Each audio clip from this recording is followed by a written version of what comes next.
Good morning and goodbye to everything that was.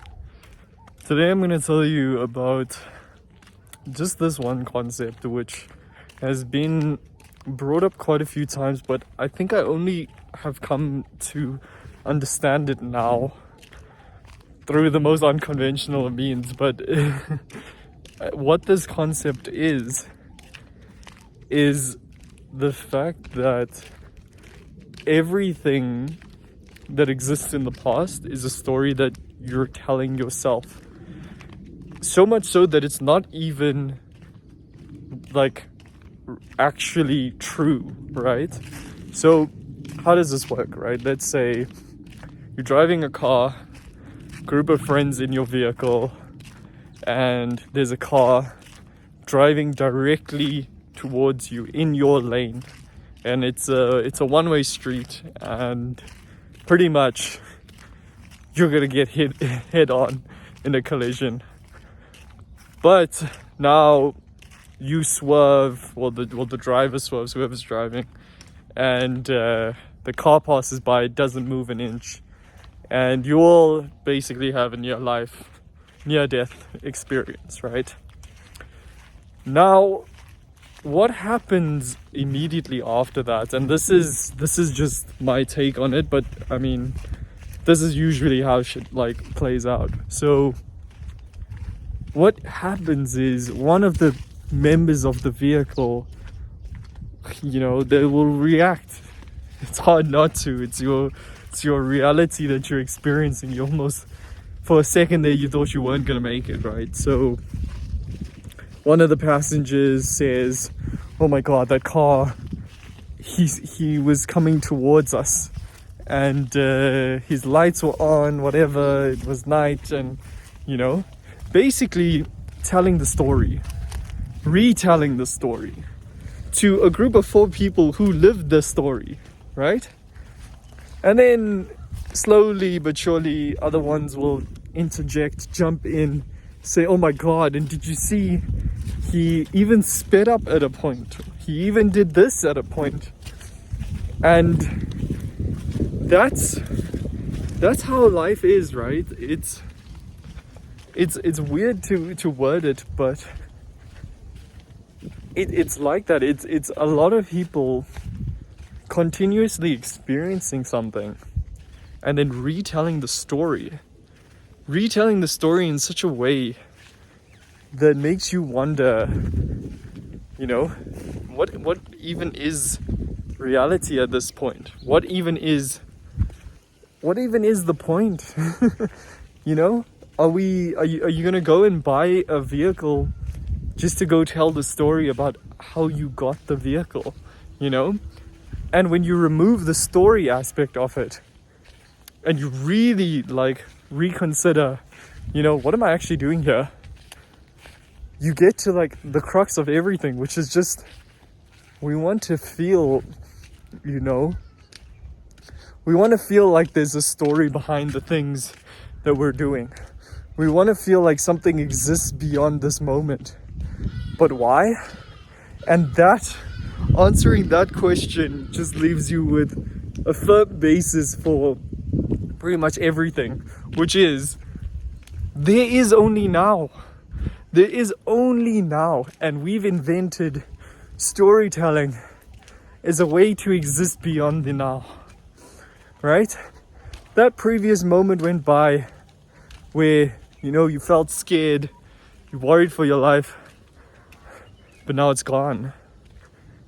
And you exist, you're safe, and everything is fine.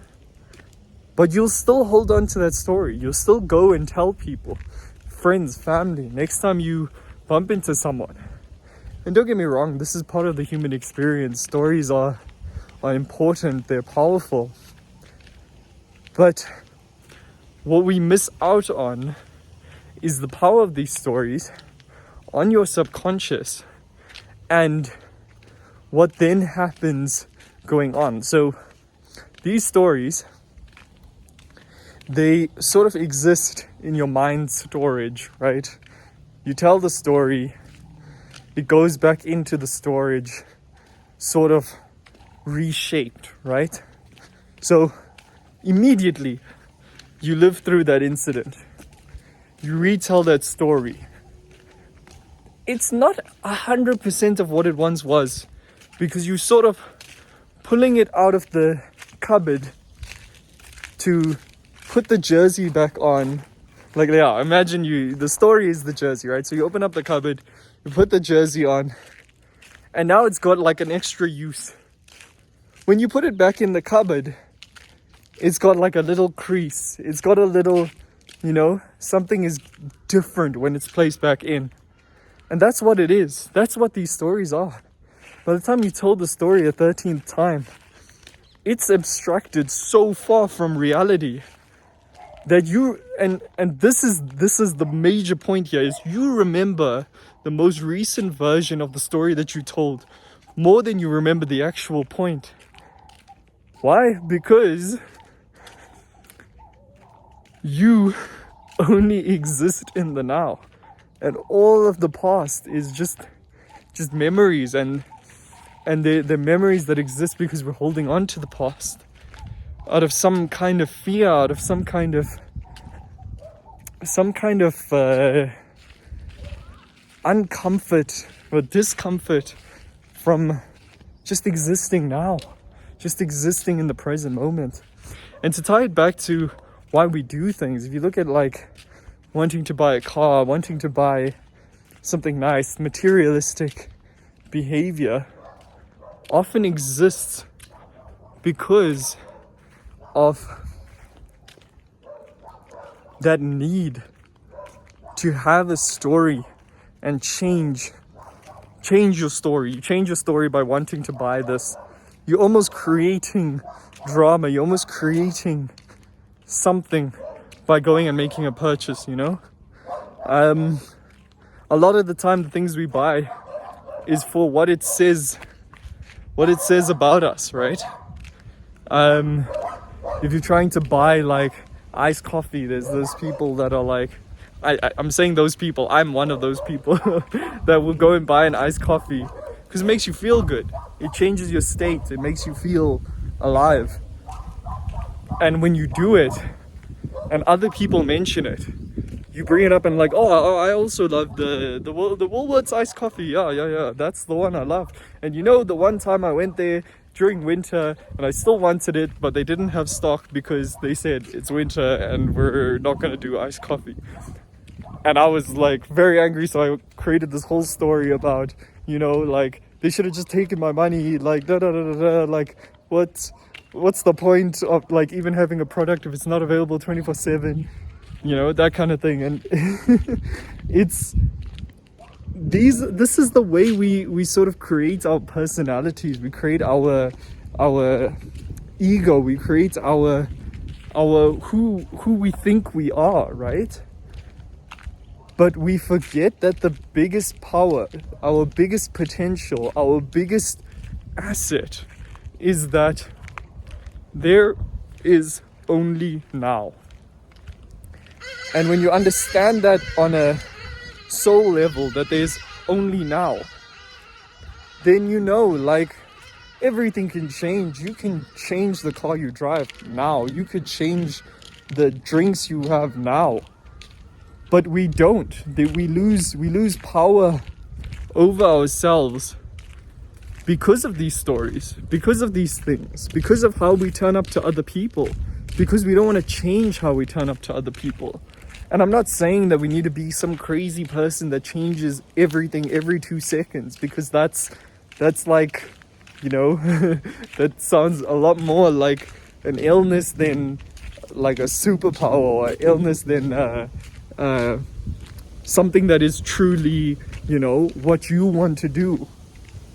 And it sounds more out of control. So I'm not saying that we should make up for it by showing up in different ways, but I'm saying you can break the habit of yourself at any point. You can break the habit of being that person that's like, too into drama, being that person who doesn't gym, That's part of the reasons why we feel stuck. I felt stuck before. And realistically, all there is in life is that one change to get to who you want to be. Like, and all it is changing that story and having the confidence to let go of everything behind you. And how do you get that confidence? By understanding that there is only now. Now is the only time. Every other minute is gone. Every other second spent thinking about the future is wasted because you're not in the now. So yeah, that's the whole point of the video. What it really means to be in the now is to understand that none of the past matters.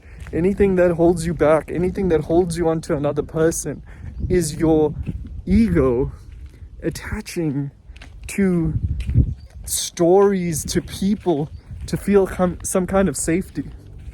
And that is the biggest illusion, because there is no such thing as safety.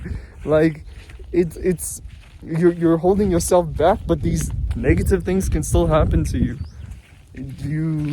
You want to hold on to this identity, but there's still negative things, and you curb it, you know. And in reality, there aren't actually any negative things. It's all just perspective, because we feel like there's a good, there's a bad, you know. Like, oh, my coffee got served cold, it's a bad thing.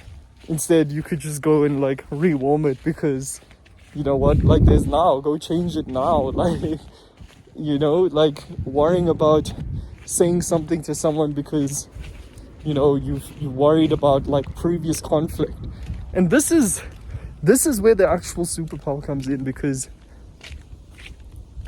a lot of trauma, a lot of like these events that happen when we were a lot younger, we feel fear and we lose our connection to love, and we think that by compensating in certain ways, like avoiding conflict, by catering to other people's needs, that we're never going to run into that circumstance again.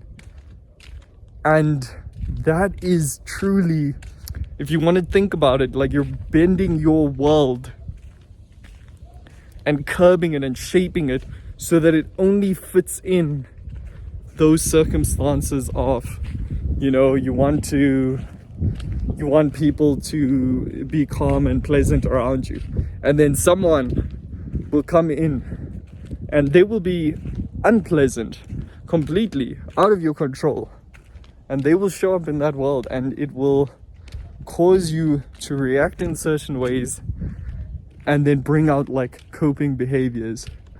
So I know we touched on like several topics, but understand that even in that situation, now, the present moment is the only time where that can change.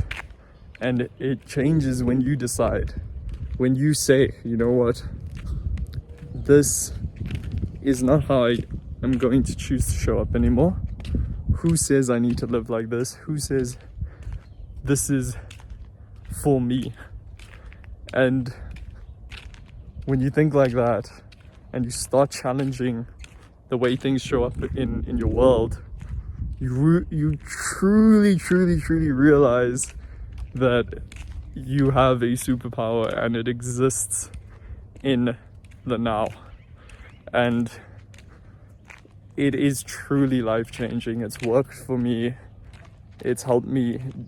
It's not just, you see, the thing is, everyone will think like, oh, it's a material, like, if I think like this, I can be this kind of driver, I can be this kind of, like, I can show up as a Porsche driver, I can show up as a, you know, taekwondo specialist or whatever.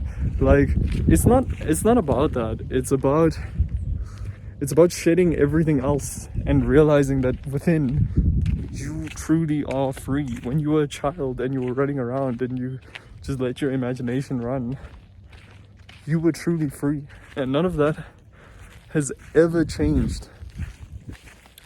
Peace. I hope it helps.